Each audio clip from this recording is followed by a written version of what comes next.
Okay, what we're going to go through are a series of preparatory exercises for throwing the shot put for a beginner. So the first exercise that we're going to do is a two-handed between the legs backwards overhead shot put throw. What the thrower will do, we'll take the shot put in both hands, use kind of a kettlebell swinging motion, dropping the hips, and then throwing the shot put, exploding up backwards over her head. What this exercise will do, it'll get the athlete used to being explosive from the hips and in a long range of motion. Okay. So the next exercise that we're going to do, similar to the underhand backwards throw, is the underhand forward throw. The stance will be the same, except the thrower will be facing the direction of the throw. Once again, take the shot put in both hands, squat down, bring the shot put between the legs, and then using an explosive jumping motion, we'll swing the ball and throw the ball away from her forwards in that direction. One thing to remember is that your goal when doing these exercises is to have the distance that you can throw overhand backwards be as close as far as you can throw overhand forwards.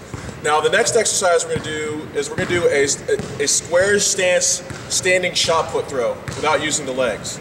So the thrower will take the shot put, place it in her hand about where the pads are, place the shot put onto her neck. From here, she's going to raise her left arm in the direction that she wants to throw, and then she will fire from the shoulder, exploding through the wrist, and then flicking the ball out at the end.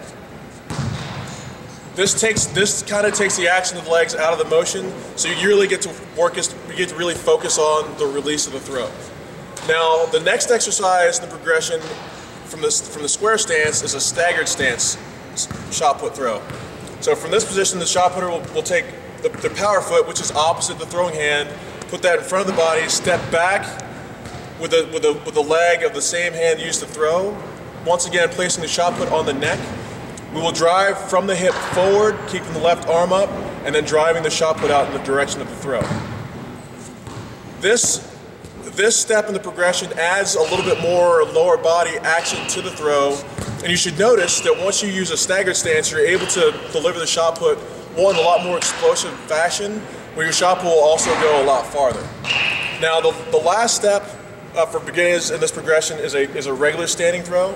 Now the position of the thrower will be more of a sideways stance, with the feet being staggered. So the power foot, which is the foot that's behind the shot put, if you're right-handed, to be your right leg, will be facing approximately 90 degrees. Your left foot, the toes of your left foot will be even with the instep of your right foot, so that when you actually turn your hips in the direction of the throw, your feet should be in a position where you can take a step forward and walk in a straight line.